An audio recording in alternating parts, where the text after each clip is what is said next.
الحمد لله رب العالمين والعاقبة للمتقين والصلاة والسلام على سيد الأنبياء والمرسلين وعلى آله وأصحابه أجمعين.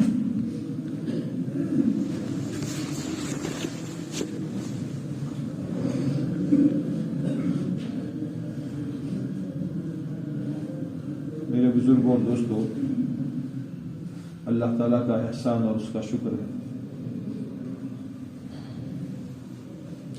اللہ تعالیٰ نے ہمیں مسلمان بنایا، اسی نے ہمارا نام مسلمان رکھا.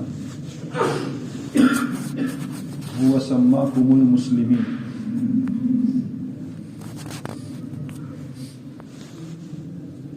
دنیا میں ہر قسم کے لوگ ہوتے ہیں اور ان کو اللہ تعالیٰ مختلف ہنر عطا فرماتے ہیں. اس کی وجہ سے ان کا نام دنیا میں مشہور ہوتا ہے.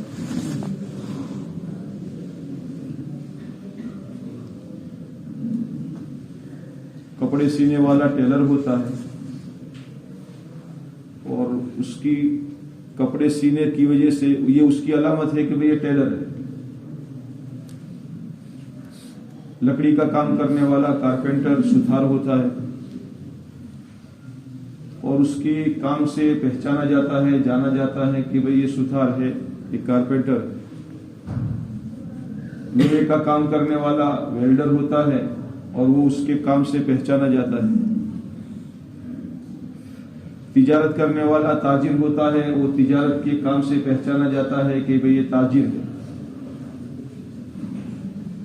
بوجھ اٹھانے والا کلی، حمال، مزدور، وہ بوجھ اٹھاتا ہے اور اسی کی وجہ سے پہچانا جاتا ہے کہ یہ اس کا کام ہے اور اس کے کام کی وجہ سے پہچانا جاتا ہے کہ یہ مزدور ہے، حمال ہے، کلی ہے. اللہ تعالیٰ نے ہمیں مسلمان بنایا ہے. ہماری پہچان کیا ہے؟ ہماری ذمہ داریاں کیا ہے؟ مسلمان کسے کہتے ہیں؟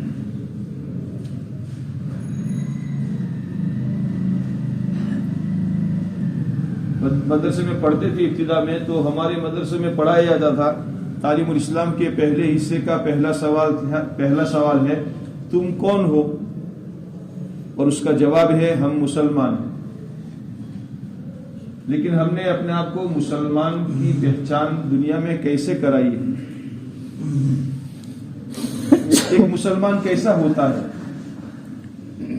اور مسلمان کو کیسا ہونا چاہیے؟ انبیاء کرام علیہ السلام نے دنیا میں آ کر اور ہمارے آقا صلی اللہ علیہ وسلم نے دنیا میں آ کر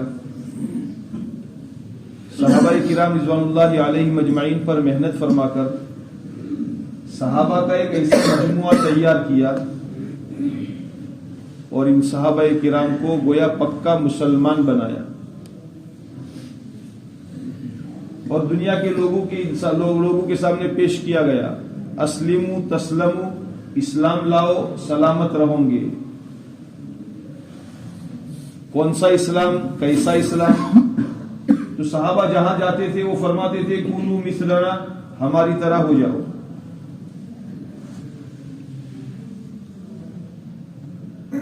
فضائل کی کتابیں جو ہماری تعلیم کے اندر میں پڑھی جاتی ہیں، ان کتابوں کے اندر میں بتایا گیا ہے کہ ایک مسلمان کیسا ہوتا ہے. ذکر و فکر کے اعتبار سے، ظاہر و باطن کے اعتبار سے، سفر اور حضر کے اعتبار سے، کمانے اور خرچ کرنے کے اعتبار سے، جوانی، بچپن، جوانی اور بڑھاپے کے اعتبار سے، شادی کرنے اور موت میت کے اعتبار سے ایک مسلمان کیسا ہونا چاہیے. فضائل کی کتابوں کے اندر میں سارے واقعات صحابہ کرام کے بھرے ہوئے. مسلمان ہوتا ہے مان کر چلنے والا. مسلمان یعنی مسلسل ماننے والا. ایک مرتبہ مان کر چھوڑ دیا یا نہیں، مسلسل مان کر زندگی گزارنے والا. کس کی مان کر زندگی گزارنے والا؟ اپنے من کی مان کر زندگی گزارنے والا نہ ہو بلکہ رب کی مان کر زندگی گزارنے والا یہ مسلمان ہے. جو رب کی مان کر چلتا ہے وہ صحیح معنوں میں اللہ کا بندہ ہے، اور جو من کی مان کر چلتا ہے رب کی نہیں مانتا وہ گویا اللہ کا باغی ہے. اللہ تعالیٰ نے قرآن پاک میں انجام بتائے ہیں. جو رب کی مان کر چلتا ہے، جو ایمان والا رب کی مان کر چلتا ہے تو اللہ تعالیٰ کا یہ فرمان ہے کہ میں اس کے لیے دنیا کی زندگی کو خوشگوار بنا دوں گا، اور آخرت کے اعتبار سے اللہ تعالیٰ نے اجر عظیم کا وعدہ فرمایا ہے. مان کر چلنے والے کے لیے مسئلہ یہ نہیں ہے کہ جو مان کر چلے گا اس کی سکرات سے اس کی زندگی بنے گی، سکرات اچھی ہوگی، قبر اچھی ہوگی، حشر میں اچھا ہوگا اور پل صراط پر اچھی طرح پار ہوگا اور جنت میں چلا جائے گا. دین پر چلنے والے کے لیے اللہ تعالیٰ نے مرنے کے بعد تو انعامات رکھے ہی رکھے ہیں، لیکن دین پر چلنے والے کے لیے اللہ تعالیٰ نے دنیا میں بھی اللہ تعالیٰ نے انعامات اور حیاتن طیبہ کا وعدہ فرمایا. باہر کچھ لوگ کھڑے کھڑے باتیں کر رہے ہیں، گشت کا دن ملتا ہے بس پتہ نہیں بات کرنے کے لیے کیا ہوتا ہے. اور ہماری مسجد کا بناوٹ ایسی ہے کہ جہاں کونے میں بات کرتے ہیں تو سارا گوجتا ہے. اللہ تعالیٰ نے دین کو انسانی فطرت کے عین مطابق بنایا ہے. دین کو اللہ تعالیٰ نے انسانی فطرت کے عین مطابق بنایا ہے. جیسے انسان کی طبیعت چاہتی ہے، فطری طور پر، نیچرلی طور پر انسان کی فطرت جیسے جس چیز کو چاہتی ہے اللہ نے اس کو دین کی شکل میں پیش کر کے ہمارے لیے دنیا اور آخرت میں ہم خرما اور ہم ثواب، دنیا میں بھی مزے اور اللہ تعالیٰ نے آخرت کے اعتبار سے بھی ثواب رکھا ہے. دنیا میں کوئی ماں باپ یہ نہیں چاہتا کہ میرا بیٹا نافرمان ہو، میری اولاد نافرمان ہو. دنیا میں کوئی ماں باپ نہیں چاہتے کہ میری اولاد مجھے جھڑک کر بولے. دنیا میں کوئی ماں باپ نہیں چاہتے کہ میرے بیٹے مجھ سے بغاوت کرے. تو اللہ تعالیٰ نے یہ دین بنا دیا، اولاد کو حکم دیا کہ یہ تمہارے باپ ہے اور تمہارے باپ کی رضا میں اللہ کی رضا ہے، اور تمہارے باپ کی ناراضگی میں اللہ کی ناراضگی ہے.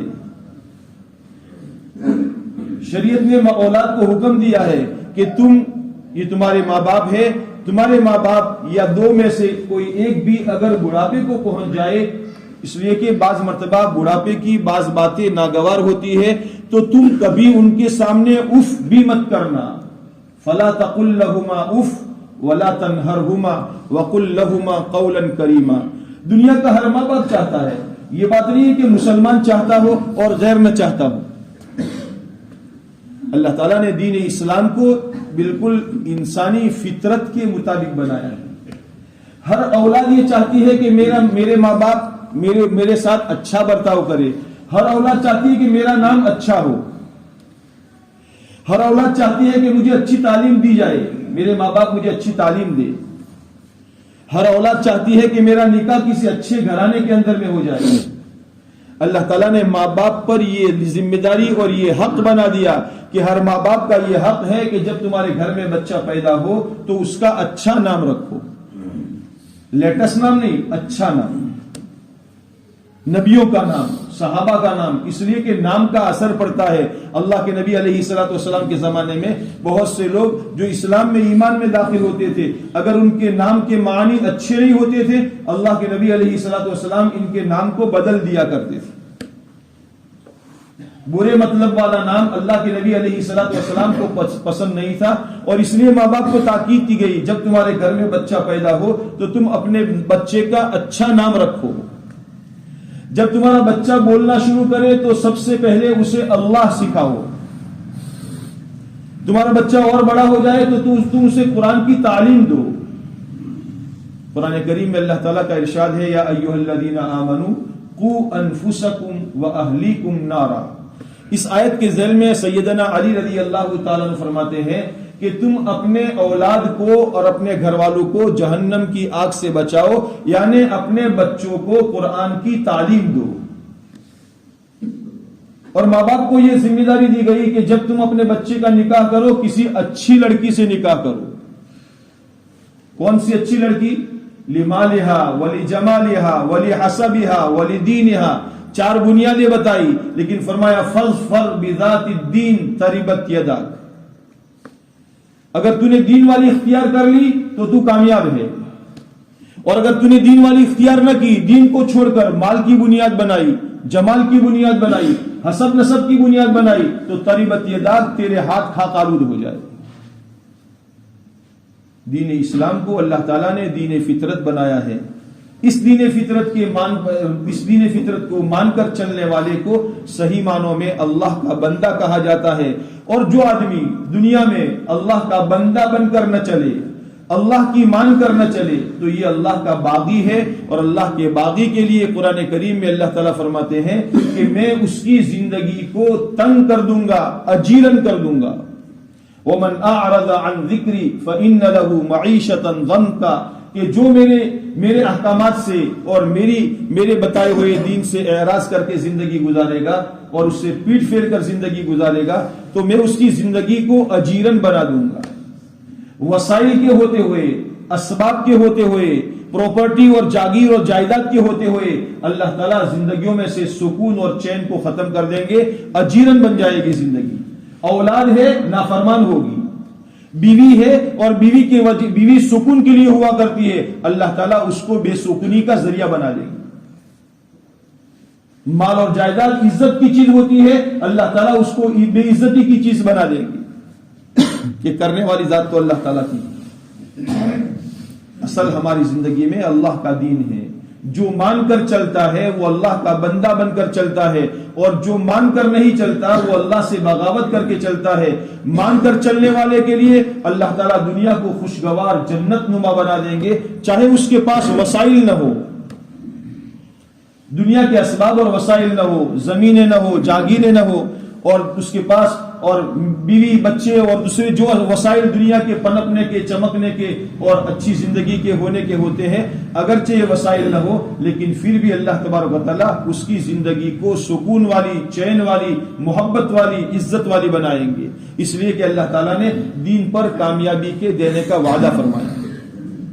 اور جس نے دنیا میں دین کے خلاف زندگی گزاری، من کی چاہت کے مطابق زندگی گزاری، اپنی خواہشات کو اپنا رب بنا دیا، قرآن میں اللہ تعالیٰ فرماتے ہیں اَرَأَيْتَ مَنِ اتَّخَذَ إِلَٰهَهُ هَوَاهُ، کہ آپ کا کیا خیال ہے اس آدمی کے بارے میں جس نے اپنی من کی چاہتوں کو اپنا معبود بنا دیا۔ زندگی گزارنے کے 2 راستے ہیں، ایک ہے حکم والا راستہ، احکامات والا راستہ، اور ایک راستہ ہے خواہشات والا راستہ۔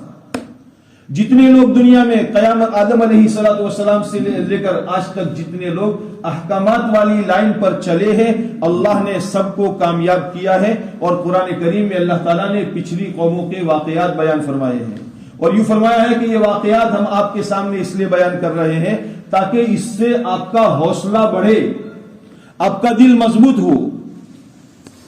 مثبت به فؤادک، ہم آپ کے دل کو مضبوط بنانا چاہتے ہیں ان واقعات کے ذریعے سے، کہ حالات ظاہر میں کچھ نظر آ رہے ہو، ناکامی کے نظر آ رہے ہو، لیکن اگر زندگی دین والی ہے، بندہ بن کر زندگی گزار رہے ہو، اللہ کی مان کر زندگی گزار رہے ہو، انجام کے اعتبار سے اللہ تعالیٰ تمہیں کامیاب کریں گے۔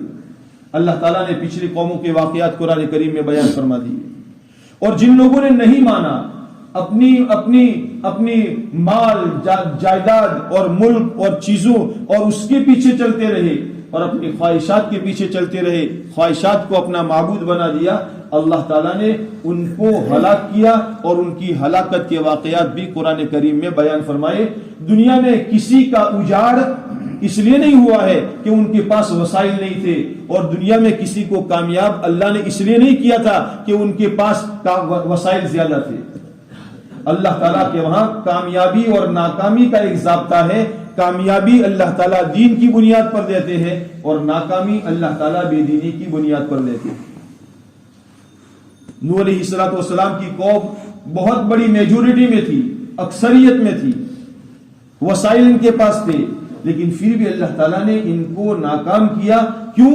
مما خطیئاتہم اغرقوا فادخلوا نارا. ان کے گناہوں کی وجہ سے اللہ نے ان کو پانی کے عذاب میں ڈبویا اور ان کو جہنم میں داخل کر دیا. 19ویں پارے میں اللہ تعالیٰ نے مختلف قوموں کے واقعات بیان فرما کر اللہ تعالیٰ فرماتے ہیں فَكُلًّا أَخَذْنَا بِذَنْبِهِ فَمِنْهُمْ مَنْ أَرْسَلْنَا عَلَيْهِ حَاصِبًا وَمِنْهُمْ مَنْ أَخَذَتْهُ الصَّيْحَةُ وَمِنْهُمْ مَنْ خَسَفْنَا بِهِ الْأَرْضَ وَمِنْهُمْ مَنْ أَغْرَقْنَا وَمَا كَانَ اللَّهُ لِيَظْلِمَهُمْ وَلَكِنْ كَانُوا أَنفُسَهُمْ يَظْلِمُونَ. ہر ایک کو ان کی بے دینی کی بنیاد پر پکڑا. بے دین تھے، منمانی زندگی گزار رہے تھے. کب تک گزارتے ہیں؟ کب تک گزاریں گے؟ لا تحسبن اللہ غافلا عما يعمل الظالمون انما يؤخرهم ليوم تشخص فيه الابصار. من کی چاہت پر چلنے والے، گناہوں بھری زندگی گزارنے والے، صبح اور شام گناہوں میں زندگی گزارنے والے، رات اور دن نافرمانی کرنے والے، یہ خیال نہ کرے کہ اللہ ہم سے غافل ہے. لا تحسبن اللہ غافلا عما يعمل الظالمون. گنہگار یہ خیال نہ کرے کہ اللہ ہم سے غافل ہے. اللہ تعالیٰ تمہارے گناہوں پر عذاب کو مؤخر کر رہا ہے، مؤخر کر رہا ہے. آج نہیں کل، آج نہیں کل توبہ کر لے گا، توبہ کر لے گا. نہیں مانتا تو پھر اللہ تعالیٰ پھر اس کو عذاب میں ڈبو دیتے ہیں. اللہ تبارک و تعالیٰ نے دنیا میں جس جس کو ہلاک کیا ہے ان کی بے دینی کی بنیاد پر ہلاک کیا ہے. اللہ تعالیٰ ڈھیل دیتے ہیں، لیکن ڈھیل کا زمانہ ختم ہو جاتا ہے تو پھر اللہ تبارک و تعالیٰ اچانک ان کی پکڑ فرما لیتے ہیں. اس لیے دوستو، دنیا میں زندگی گزارنے کے دو طریقے ہیں. ایک طریقہ احکامات والا ہے اور ایک طریقہ خواہشات والا ہے. احکامات والی زندگی گزارنے کا انجام جنت ہے اور خواہشات والی زندگی گزارنے کا انجام جہنم ہے. فَأَمَّا مَنْ طَغَى وَآثَرَ الْحَيَاةَ الدُّنْيَا فَإِنَّ الْجَحِيمَ هِيَ الْمَأْوَى. جس نے سرکشی کی، اللہ کے احکامات سے بغاوت کی، اللہ کی مان کر زندگی نہ گزاری، نہ ایمانیات اور اعتقادات کے اعتبار سے، نہ عبادات کے اعتبار سے، نہ اپنے معاملات کو ٹھیک کرنے کے اعتبار سے، نہ اپنی معاشرت کو پاکیزہ بنانے کے اعتبار سے، نہ اپنے اخلاق کو بلند کرنے کے اعتبار سے اللہ کی مان کر زندگی نہ گزاری، احکامات والی زندگی نہ گزاری اور اپنے آپ کو سرکش بنا دیا. فرعون نے اپنے آپ کو سرکش بنا دیا تھا. فَأَمَّا مَنْ طَغَى، سرکش ہو گیا. سرکشی یعنی ابھرا جانا. وہ گھڑا جیسے بھر کر ابھرا جاتا ہے، چھلک جاتا ہے. تو آدمی مال کے نشے میں آ کر یا جوانی کے نشے میں آ کر یا طاقت کے نشے میں آ کر یا ہنر کے نشے میں آ کر چھلک گیا. جیسے قوم عاد، اللہ تعالیٰ نے ان کو ہنر دی تھی، طاقت دی تھی، تو اس نعرہ لگایا من اشد منا قوہ، ہم سے زیادہ طاقت والا کون ہے. اس طاقت کے نشے میں آ کر وہ چھلک گئی. قوم سبا کھیتی اور باغات کے نشے میں آ کر چھلک گئی، کفران نعمت کر دی، اللہ تعالیٰ کی نعمتوں کو ٹھکرا دیا اور اللہ تعالیٰ کی نعمتوں کی ناقدری کر دی. تو پھر اللہ تبارک و تعالیٰ نے ان پر عذاب مسلط کر دیا. فرعون چھلک گیا، اس لیے اللہ تعالیٰ نے موسیٰ علیہ السلام کو حکم دیا اذهب الى فرعون انه طغى. طغیانی کیجیے، طاغی بن گیا ہے، باغی بن گیا ہے. فرعون کے پاس جاؤ اور اس کو اللہ سے ڈراؤ. فَأَمَّا مَنْ طَغَى وَآثَرَ الْحَيَاةَ الدُّنْيَا، دنیا کی زندگی کو آخرت پر ترجیح دے دی. آج دنیا نے نفوں سے حال تو کرو، پہلو پیٹ کرو، پسو شیٹ کرو، پسو جو ہی جائے. جلدی کے نفع کو ترجیح دے دی آخرت کے نفع پر، جس کو اللہ قرآن میں فرماتے ہیں بل تؤثرون الحیات الدنیا والآخرت خیر وابقى. دنیا کی زندگی کو ترجیح دے دے. نہ نماز کی پرواہ ہے، نہ سنتوں کی پرواہ ہے، نہ لباس کی پرواہ ہے، نہ بالوں کی پرواہ ہے، نہ شادی میں اللہ کے پیارے نبی علیہ الصلوۃ والسلام کے طریقوں کی پرواہ ہے. کسی چیز میں کسی چیز کی پرواہ نہیں ہے. اپنے من میں جو آیا اس کو کر لیا.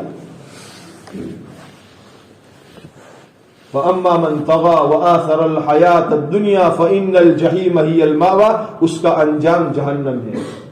خواہشات پورا کرنے کے لیے نہیں ہوتی، خواہشات تو توڑنے کے لیے ہوتی ہے. احکامات پورا کرنے کے لیے ہے، احکامات توڑنے کے لیے نہیں ہوا کرتے. جو احکامات کو پورا کرتا ہے اور خواہشات کو توڑ دیتا ہے وہ اللہ کا محبوب اور پیارا بن جاتا ہے. اسی لیے اللہ تعالیٰ نے خواہشات اور لذات کو توڑنے کا حکم دیا اور فرمایا اکثروا ذکر ہذه اللذات الموت. تم موت یعنی لذتوں کو توڑنے والی چیز موت کو کثرت سے یاد کیا کرو. یہ خواہشات کو توڑ دے گی، یہ لذتوں کو توڑ دے گی، اور اگر تم نے خواہشات کو نہ توڑا تو یہ خواہشات تمہیں حق سے پھیر دے گی، حق کے راستے سے تمہیں ہٹا دے گی. کتنے کتنے انسان دنیا میں آئے، اگر وہ نفسانیت پر چلے، خواہشات پر چلے، تو اللہ تعالیٰ نے ان کا انجام جہنم کر دیا. بلعم بن باورا جس کا اللہ تعالیٰ نے قصہ قرآن پاک میں بیان فرمایا، وَاتْلُ عَلَيْهِمْ نَبَأَ الَّذِي آتَيْنَاهُ آيَاتِنَا فَانْسَلَخَ مِنْهَا فَأَتْبَعَهُ الشَّيْطَانُ فَكَانَ مِنَ الْغَاوِينَ وَلَوْ شِئْنَا لَرَفَعْنَاهُ بِهَا. اگر ہم چاہتے تو اس کو بہت بلند مقام عطا کرتے، وَلَكِنَّهُ أَخْلَدَ إِلَى الْأَرْضِ وَاتَّبَعَ هَوَاهُ، لیکن وہ دنیا کی طرف مائل ہو گیا اور اپنے خواہشات کا اتباع کر لیا، تو اللہ تعالیٰ نے اس کو دنیا میں سزا دے دی. کیا ہوا کہ وہ کتے کی طرح ہو گیا. فَمَثَلُهُ كَمَثَلِ الْكَلْبِ إِن تَحْمِلْ عَلَيْهِ يَلْهَثْ أَوْ تَتْرُكْهُ يَلْهَثْ. کیا ہوا؟ وہ تو مستجاب الدعوات تھا، جو دعا کرتا تھا قبول ہوتی تھی، لیکن مال کی لالچ میں آ کر، سونے چاندی کی لالچ میں آ کر بنی اسرائیل کی بات اپنی بیوی کے ذریعے سے مان لی اور اس کو لالچ دی گئی، اگر تو نے ہماری بات مان کر موسیٰ علیہ السلام کے لیے بد دعا کر دی تو ہم تجھے یہ دیں گے اور یہ دیں گے اور یہ دیں گے. اللہ تعالیٰ نے اس کا تذکرہ فرمایا وَلَكِنَّهُ أَخْلَدَ إِلَى الْأَرْضِ وَاتَّبَعَ هَوَاهُ. یہ گمراہی کے راستے ہیں. اللہ تعالیٰ ان راستوں سے ہماری حفاظت فرمائے. ہدایت کا راستہ کیا ہے؟ ہدایت کا راستہ دعوت ہے اور ہدایت کا راستہ دعا ہے. یہ دین والا راستہ ہے، اللہ کا بندہ بننے کا راستہ ہے، اور اللہ تعالیٰ کو اپنے بندے کی بندگی سب سے زیادہ محبوب ہے. عبدیت اللہ کو سب سے زیادہ محبوب ہے کہ میرا بندہ بن کر میرے سامنے آئے. اس لیے نماز میں اللہ تعالیٰ کا بہت زیادہ قرب نصیب ہوتا ہے، اور نماز کا وہ عمل جس عمل میں انسان اپنے آپ کو خاکسار اور ذلیل کر دیتا ہے.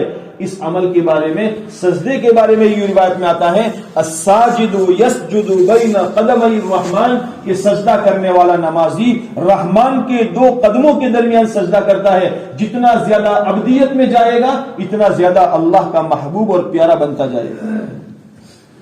اسی لیے قرآن کریم میں اللہ تعالیٰ نے اپنے پیارے حبیب علیہ الصلوۃ والسلام کے معراج کا تذکرہ فرمایا کہ معراج اللہ تعالیٰ نے اپنے پیارے حبیب علیہ الصلوۃ والسلام کو جسمانی معراج کرائی، جس میں اللہ تعالیٰ نے مکہ مکرمہ سے مسجد حرام سے بیت المقدس اور وہاں سے پہلا، دوسرا، تیسرا، چوتھا، پانچواں، چھٹا، ساتواں آسمان اور اس کے اوپر سدرۃ المنتہا، اور اس سے بھی اوپر اللہ تعالیٰ نے فَكَانَ قَابَ قَوْسَيْنِ أَوْ أَدْنَىٰ، وہاں تک عرش تک اللہ کے نبی علیہ الصلوۃ والسلام گئے.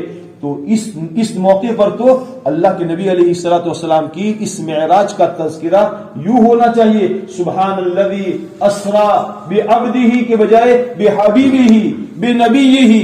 یہ ہونا چاہیے میں اللہ تعالیٰ نے اپنے محبوب کو، اپنے نبی کو اتنا بڑا سفر کرایا، لیکن اللہ تعالیٰ نے یہاں فرمایا سبحان الذی اسرا بعبدہ لیلا من المسجد الحرام الى المسجد الاقصى. پاک ہے وہ ذات جس نے اپنے بندے محمد صلی اللہ علیہ وسلم کو مسجد حرام سے مسجد اقصی تک کا سفر کرایا. اللہ تعالیٰ کو اپنے بندے کی بندگی بہت زیادہ محبوب ہے. دنیا اللہ تعالیٰ نے بندگی کے لیے بنائی ہے، ہمارا وجود بندگی کے لیے ہے. ہم دنیا میں اللہ تعالیٰ کی بندگی کے لیے آئے ہیں. دنیا میں ہمارا کام یہ ہے اللہ کو پہچان کر زندگی گزارنے والے بنے. انسانیت کی تخلیق کا مقصد اللہ تعالیٰ نے قرآن کریم میں بیان فرمایا وَمَا خَلَقْتُ الْجِنَّ وَالْإِنسَ إِلَّا لِيَعْبُدُونَ. انسان اور جنات کی پیدائش کا مقصد الا لیعبدون ای لیعرفون، میرے بندے میری بندگی کرنے والے بنے، یعنی مجھے پہچان کر زندگی گزارنے والے بنے. اللہ کو پہچان کر اللہ کے حق کو ادا کرنا، نبی کو پہچان کر نبی کے حق کو ادا کرنا، اللہ کی مخلوق کو پہچان کر اللہ کے مخلوق کے حق کو ادا کرنا، یہ ہماری ذمہ داری ہے۔ اس ذمہ داری کو پورا کرنے کے لیے اللہ تعالیٰ نے ہمیں دنیا میں بھیجا ہے۔ جب تک دنیا میں ہمارے بدن میں سانس باقی ہے تب تک اللہ تعالیٰ نے ہمیں چانس دیا ہے کہ ہم دنیا میں اللہ کو پہچان کر، اللہ کو مان کر، اللہ کی مان کر زندگی گزارنے والے بنے۔ جو اللہ کو مان کر اور اللہ کی مان کر زندگی گزارے گا، اللہ تعالیٰ اس کی دنیا بھی کامیاب بنائیں گے اور اللہ تعالیٰ اس کی آخرت بھی کامیاب بنائیں گے۔ اندر میں یہ جذبہ پیدا ہو جائے، اندر میں اللہ کی معرفت پیدا ہو جائے۔ اس کے لیے جتنا ایمان کے مذاکرے ہوں گے، اللہ کی باتوں کے، اللہ کی ذات کے، اللہ کے صفات کے، اللہ کے خزانوں کے، اللہ کی قدرت کے تذکرے ہمارے گھروں کے اندر میں ہو، ہماری انفرادی ملاقاتوں میں ہو اور ہماری اجتماعی ملاقاتوں میں ہو، مجلسوں میں ہو، گھروں میں ہو۔ صحابہ کرام رضوان اللہ علیہم اجمعین نے اس کے ذریعے سے اپنے ایمان میں ترقی پیدا کی تھی، اللہ کو پہچان کر زندگی گزاری تھی۔ پیارے نبی علیہ الصلوۃ والسلام نے صحابہ کا ایک ایسا مجموعہ تیار کیا تھا جن کو مسلمان کہا جاتا تھا، اور جن کے بارے میں اللہ کے نبی علیہ الصلوۃ والسلام نے گواہی دی تھی، ان میں سے جس کسی کی ابتدا کرو گے جنت کے راستے کو پالو گے۔ اس لیے دوستو، ہم مسلمان ہیں، ہماری ذمہ داری یہ ہے کہ ہم بحیثیت مسلمان ہونے کے اللہ کی بندگی کرنے والے بنے۔ صرف مسجد میں آئے تو مسلمان بن گئے ایسا نہیں، بلکہ ایمانیات کے اعتبار سے مسلمان ہو، اعتقادات کے اعتبار سے مسلمان ہو، یقین کے اعتبار سے مسلمان ہو، عبادات کے اعتبار سے مسلمان ہو۔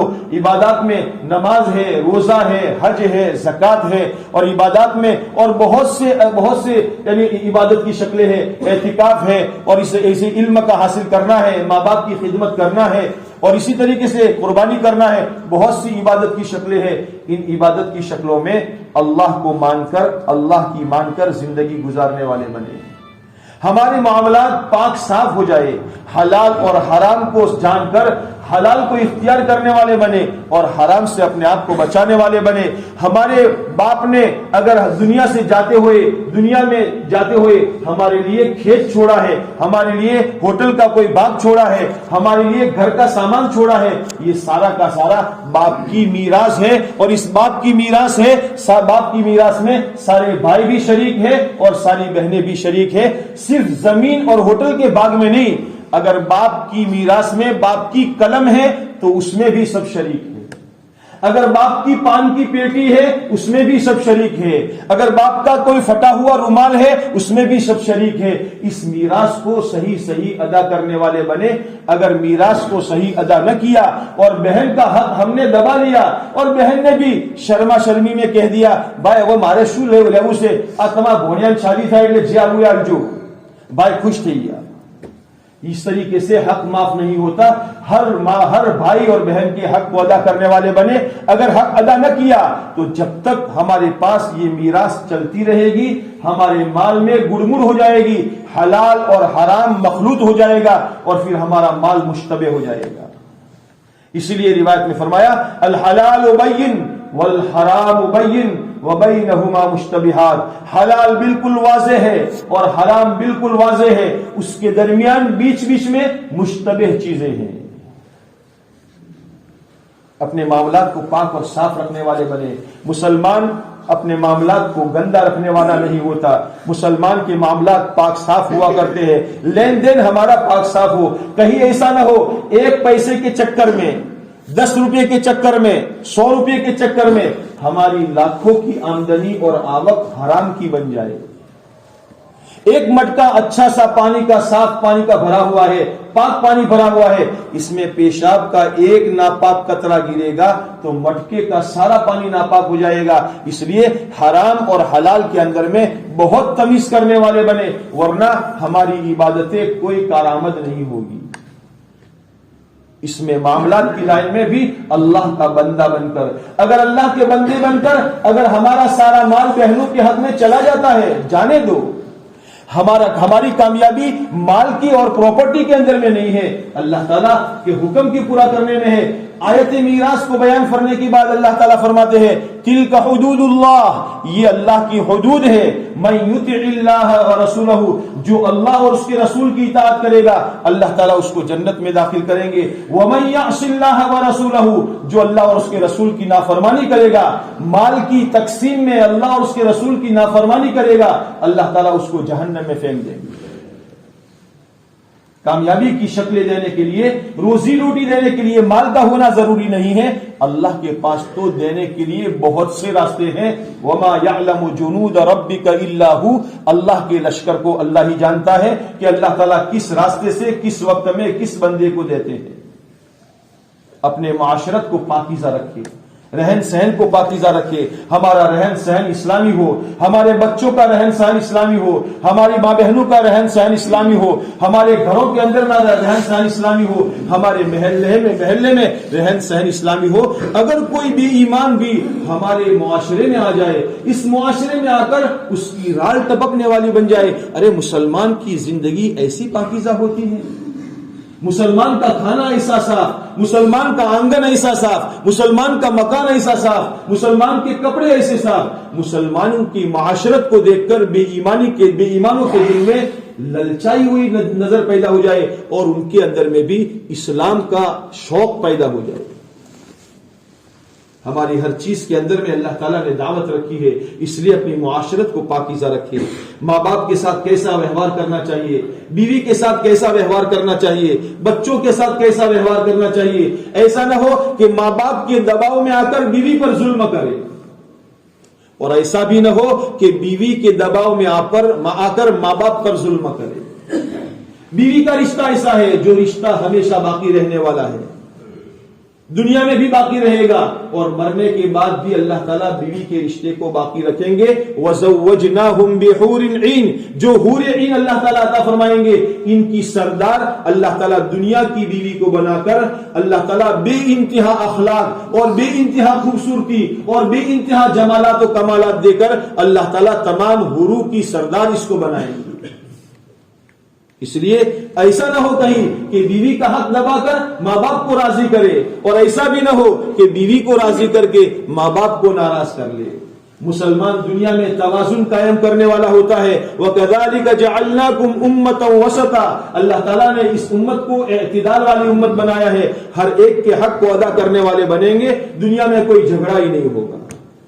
آج ہمارا مسئلہ یہ ہے کہ اگر ایک کا حق ادا کرتے ہیں تو دوسرے کا حق دبا دیتے ہیں، اس کا لے کر اس کو دے دیا، اس کا لے کر اس کو دے دیا، جس کے نتیجے میں گھروں میں جھگڑے اور فتنے اور فسادات ہو رہے ہیں۔ اس لیے اپنی معاشرت کو پاک صاف رکھے، پاکیزہ رکھے، ہمارے بچوں کو ابتدا سے اسلامی سبق سکھائے، اسلام سکھائے، قرآن سکھائے، معاشرت سکھائے، جنت سمجھائے، جہنم سمجھائے، اللہ سمجھائے، اللہ کے رسول سمجھائے، ہمارے بچوں کو قبر کی یاد دلائے، موت کی یاد دلائے، حشر کی یاد دلائے، بچوں کو یہ سمجھائے بیٹا جس گھر میں میں رہ رہا ہوں، یہ گھر مجھ سے پہلے میرے بابا رہتے تھے، یہ چلے گئے، آج میں رہتا ہوں، میں بھی چلا جاؤں گا، ایک دن تم اس گھر کے مالک بنو گے، لیکن تم بھی اس گھر سے چلے جاؤ گے، یہ تو دنیا مسافر خانہ ہے۔ بچوں کو سمجھایا جائے دنیا ہمیشہ رہنے کی جگہ نہیں ہے۔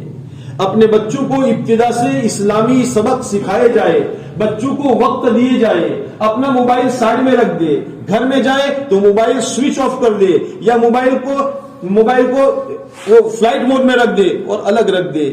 آج کل گھروں میں جھگڑے ہوتے ہیں، نئی نئی شادیاں ہوتی ہے اور دلہا اپنا الگ موبائل لے کر بیٹھا ہے اور دلہن اپنی الگ موبائل لے کر بیٹھی ہے، یا بیچاری لڑکی کو کچھ بھی سمجھ میں نہیں آتا، 10 دن 15 دن مہینہ 2 مہینہ صبر کرتی ہے، پھر وہ اپنے ماں کے میکے میں جا کر بیٹھ جاتی ہے۔ کیا ہوا؟ مارا ہمیں تاکتاد نسل موبائل لے کے بیٹھے، اسی سے گھروں میں فتنے وجود میں آتے۔ اپنی بیوی کو وقت دو، ان کے پاس بیٹھو، ان کی کچھ سکھ دکھ کی باتیں سنو، اپنے بچوں کے پاس بیٹھو، ان کو کچھ سمجھاؤ، آخرت سمجھاؤ، دنیا میں رہنے کا سلیقہ سمجھاؤ۔ معاشرت، مسلمان کی معاشرت کیسی ہوتی ہے؟ معاشرت میں اللہ کا بندہ بن کر جینے والے بنے، اپنے اخلاق کو بلند سے بلند کرے، اپنے اخلاق کے اندر میں بلندی پیدا کرے۔ پیارے نبی علیہ الصلوۃ والسلام وَإِنَّكَ لَعَلَىٰ خُلُقٍ عَظِيمٍ، آپ بڑے اونچے اخلاق والے تھے، بڑے اونچے اخلاق والے۔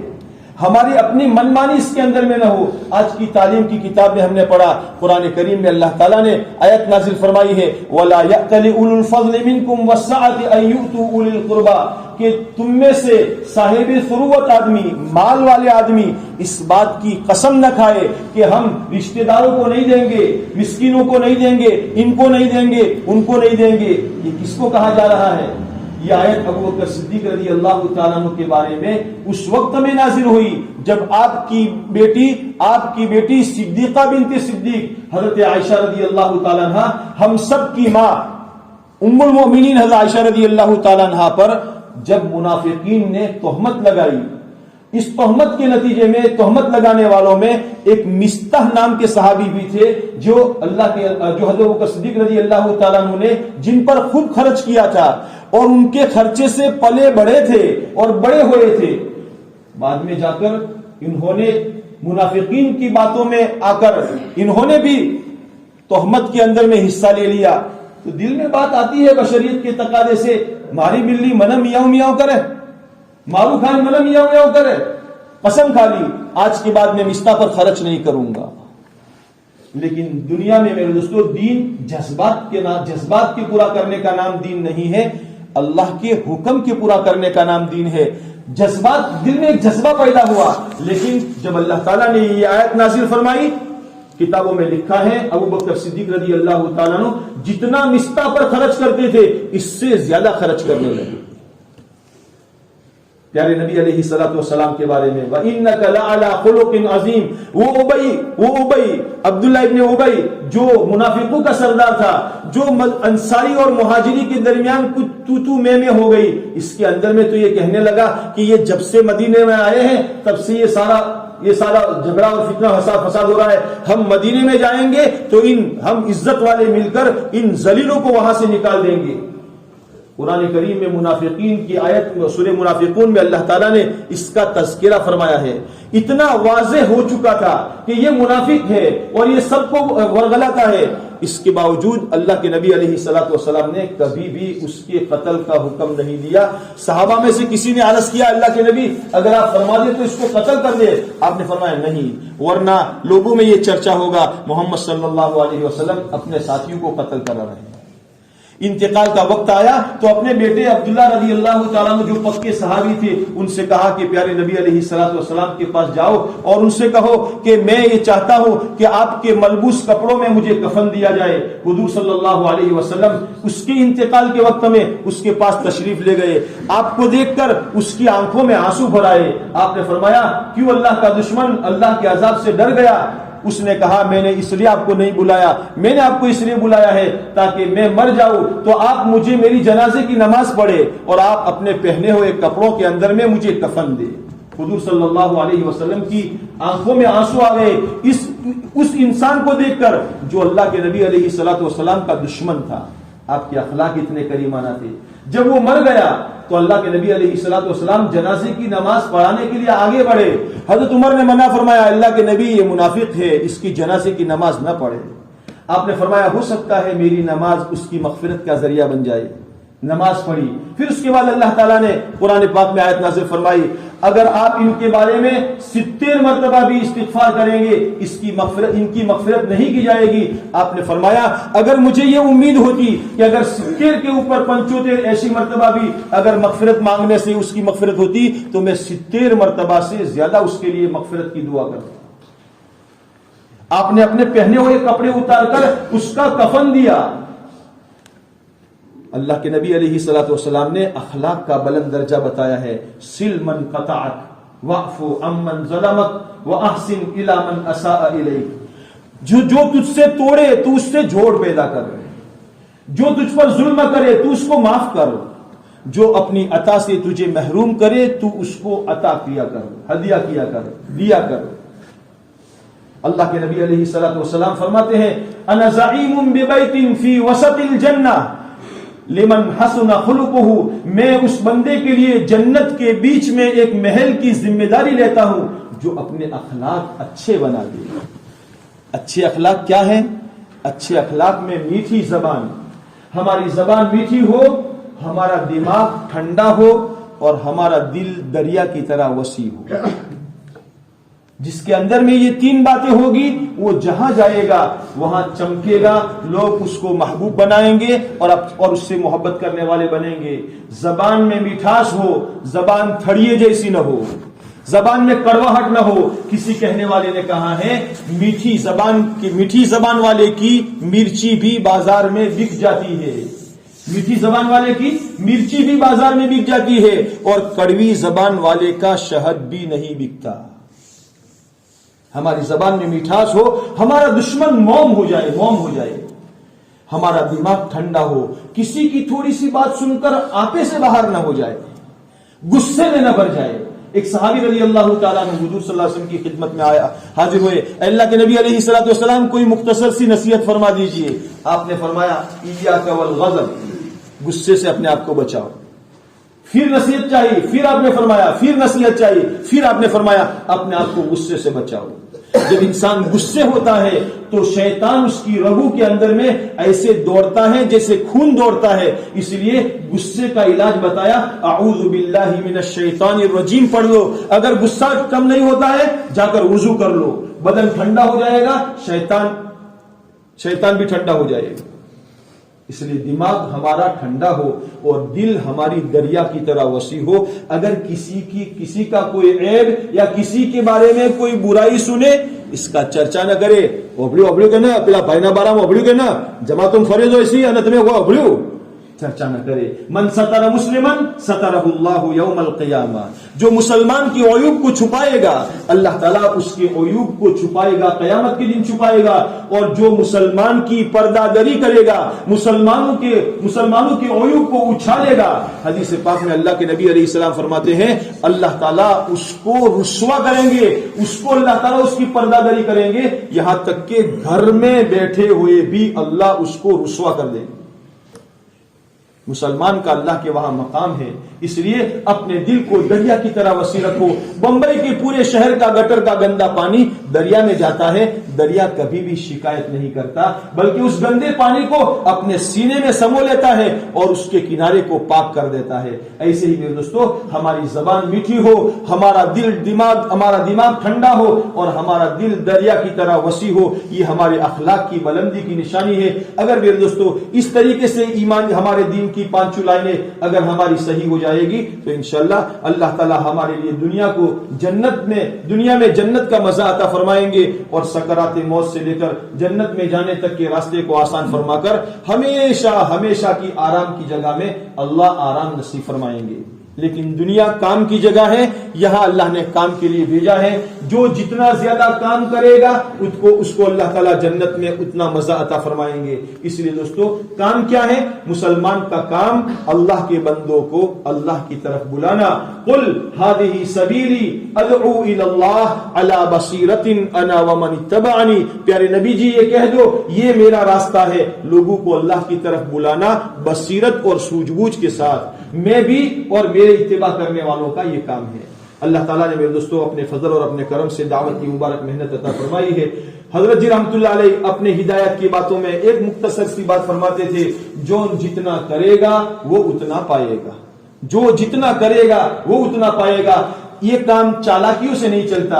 اگر میں نے چالاکی کر کے کسی تقاضے کو پورا کرنے سے بچ جائیں گے، لیکن چالاکیوں سے یہ کام نہیں چلتا، یہ کام قربانیوں سے چلتا ہے۔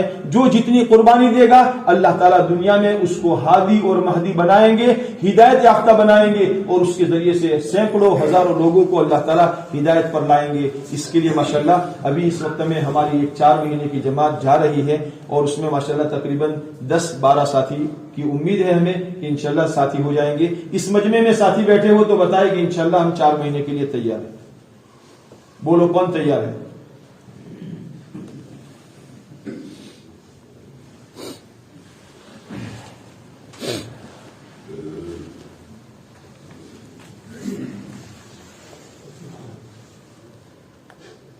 بولو جن ساتھیوں کے نام ہے ماشاءاللہ جانے والے ہیں، فائنل ہے۔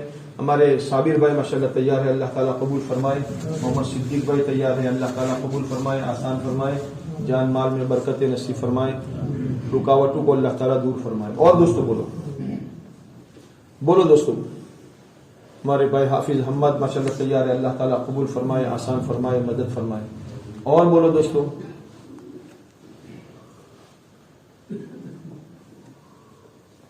اور بتائیں دوستو.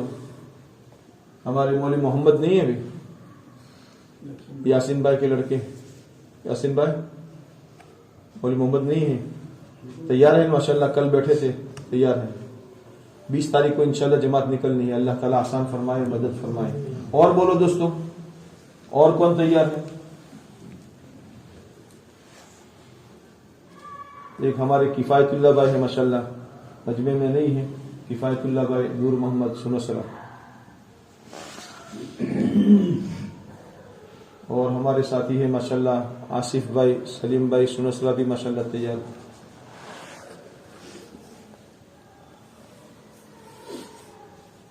اور بولو دوستو.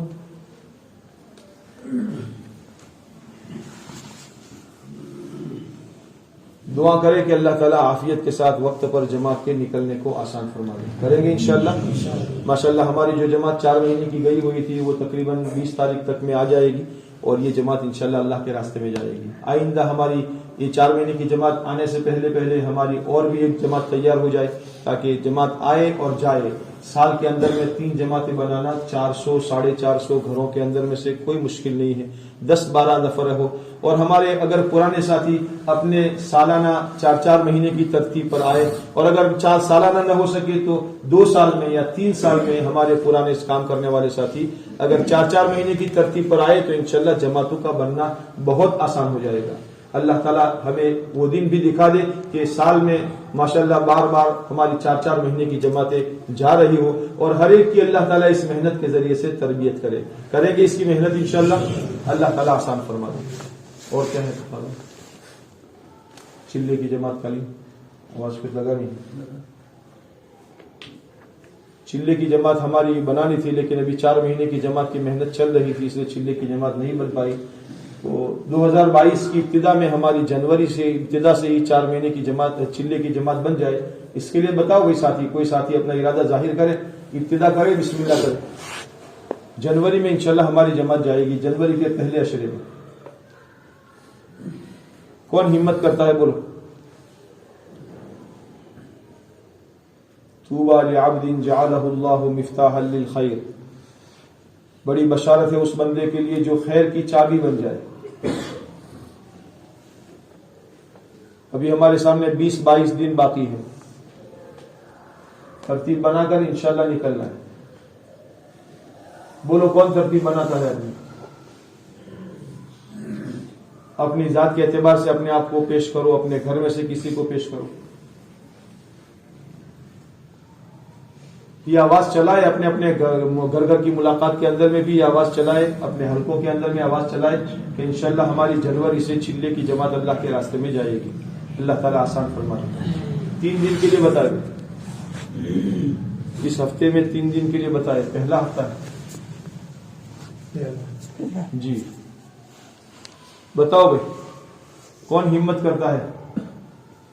4تھے ہفتے میں ماشاءاللہ جماعت مستقل ہے, اور دوسرے میں بھی ماشاءاللہ مستقل جماعت ہے. ہمارے 4 حلقے بیٹھتے ہیں. اگر ہر حلقے والے اپنی اپنی جماعت مستقل بنائے ایک ہفتے میں تو تشکیل کرنے کی ضرورت ہی نہ پڑے. ابھی میں گودرا میں تھا, 1 مہینہ ایک مسجد کے اندر میں رہنا ہوا. اس مسجد میں ہفتے میں 2 جماعتیں تقریباً نکلتی ہیں. سال میں 8 جماعتیں 9 جماعتیں چلے کی نکلتی ہیں. سال میں 1-2 جماعتیں 4 مہینے کی نکلتی ہے. ابھی ان کی 4 مہینے کی جماعت چل رہی ہے. 24 ساتھیوں کی ایک جماعت چل رہی ہے.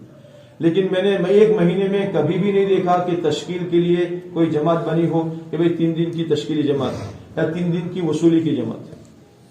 ماشاءاللہ جب جماعت جانی ہوتی ہو جماعت ماشاءاللہ تیار ہو جاتی ہے. 10 11 12 ساتھی وقت پر آ جاتے ہیں مسجد میں بغیر کسی وصولی کے. ہر ایک یہ طے کر لیتا ہے کہ مجھے 3 دن لگانے ہیں, تو اللہ تعالیٰ کام کو آسان کر دیتے ہیں. اگر ہمارے ہر حلقے والے ساتھی کم سے کم یہ طے کرے, اور ہر حلقے کے اندر میں ماشاءاللہ ذمہ دار ہے, ہر ذمہ دار یہ طے کر لے کہ مجھے انشاءاللہ مہینے میں 3 دن لگانے ہیں, تو 4 حلقوں کی 4 جماعتیں 4 ہفتوں میں جا سکتی. کوئی تشکیل کی ضرورت ہی نہیں ہے. اور یہی انشاءاللہ جم گیا 2 مہینے 4 مہینے 6 مہینے, تو ماشاءاللہ حلقوں میں استعداد ہے کہ ایک حلقے میں 2 جماعتیں بن سکتی. کام کو کام بنائیں گے تو کام بنے گا، ورنہ کھیل رسم رواجی طور پر کام ہوتا رہے گا اور شیطان یہ بہکائے گا ورسوں کی دعوت کو کم کریے سے کوئی فائدہ تو تھا تو نہ تھا، مایوسی کے راستے سے شیطان ہمیں کام سے ہٹا دے گا۔ کام کو صحیح نہج سے کیا جائے گا تو فائدہ ہوگا۔ بولو کون ہمت کرتا ہے؟ پہلا ہفتہ ہے، پہلے حلقے والے ہمت کر لو، اپنے اپنے حلقے کے اندر میں اس کی فکر چلاؤ، محنت چلاؤ، انشاءاللہ کوئی مشکل نہیں ہے۔ ساتھی جو ماشاءاللہ ہمارے وقت لگاتے ہیں، وقت لگا کر آنے کے بعد اپنے مہینے کا ہفتہ طے کر لے کہ مجھے اس ہفتے میں جانا ہے، ان کے ساتھ جماعتیں بن جائے گی۔ اور ہر حلقے میں ماشاءاللہ ایسے ایسے ذمہ دار ساتھی ہیں، ایک نہیں کئیوں دسیوں ذمہ دار ہے کہ جن کے ساتھ مستقل جماعتیں چل سکتی ہیں۔ کچھ تشکیلیں ہوئی ہیں بھائی؟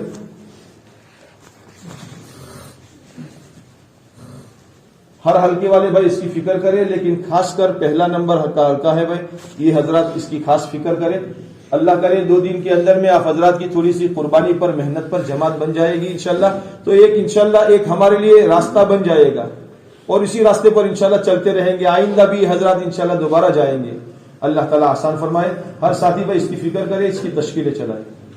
آئندہ کل پن کوشے کے لیے بتاؤ، پن کوشا کے لیے بتاؤ بھائی۔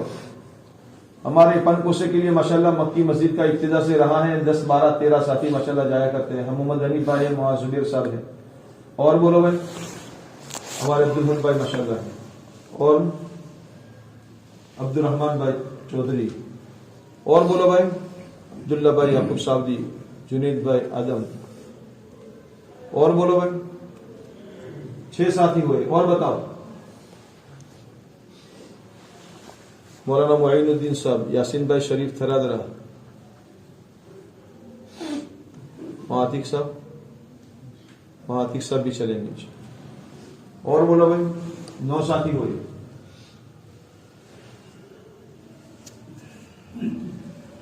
2-3 ساتھی اور بتاؤ بھائی۔ عبد القادر بھائی چلیں گے، مولانا بلال صاحب چلیں گے انشاءاللہ۔ اللہ تعالیٰ آسان فرما دے۔ اور بقیہ دوسرے ساتھی بھی یہ نہ سوچے کہ گاڑی نہ ساتھی تھی یا ایک دم عادت پٹی، ہماری چھٹی نہیں ہوئی۔ ہر ساتھی اپنے آپ کو لگانے کی فکر کرے، کھپانے کی فکر کرے۔ اپنا بائک لے کر پالنپور جانا ہو، چھاپی جانا ہو تو جا سکتے ہیں، تو کم سے کم اس عمل میں شریک ہو۔ دعوت کے اعمال میں اللہ تعالیٰ نے تربیت رکھی ہے، اگر صحیح نہج کے ساتھ کیا جائے گا۔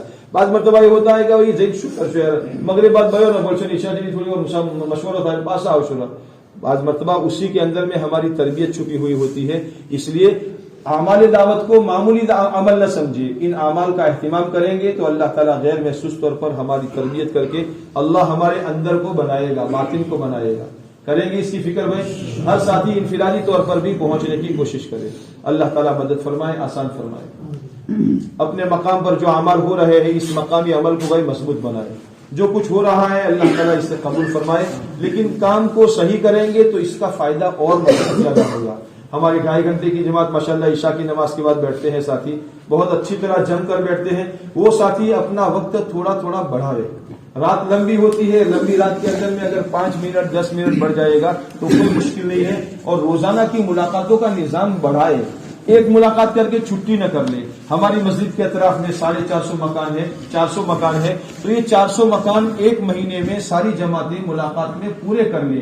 گھر گھر کے ہر فرد کی ملاقات ہو جائے اور ہر فرد کو دین پر چلنے کا نفع پیش کر کے اس کو سمجھایا جائے۔ بہت سے ہمارے افراد ایسے ہیں اس محلے میں رہنے والے کہ ہفتوں گزر گئے، مسجدوں میں بیچارے نہیں آتے، پتہ نہیں کیوں نہیں آتے، کیا عذر ہے، لیکن اگر وہ مسجد میں نہیں آتے تو مسجد میں دین کی بات بھی نہیں سن پاتے۔ اس لیے کم سے کم ان کے گھر پر جا کر مہینے میں ایک مرتبہ تفصیل کے ساتھ بیٹھ کر 10 منٹ 15 منٹ 20 منٹ تفصیلی ملاقات کی جائے۔ روزانہ ایک نہ ہو بلکہ کم سے کم آدھا گھنٹہ ملاقات کے لیے فارغ کرتے ہو تو 15 منٹ میں 2 ملاقاتیں کرے۔ ایک جماعت 2 ملاقاتیں کرے گی تو ہر 4 حلقوں میں ماشاءاللہ 3 4 جماعتیں بنی ہوئی ہیں۔ ہماری جماعتیں انشاءاللہ ملاقاتیں اچھی طرح کرے گی، فائدہ بہت زیادہ ہوگا۔ اس لیے اس ملاقات کے نظام کو بنائے۔ روزانہ ہماری مسجد میں تعلیم ہوتی ہے، تعلیم کے اندر میں اہتمام سے شریک ہو۔ بہت بڑی فائدے کی باتیں پڑھی جاتی ہے۔ یہ کتاب جیسے میں نے پہلے کہا تربیت کی کتاب ہے، مسلمان کیسا ہوتا ہے اس کے اندر میں بتایا گیا ہے۔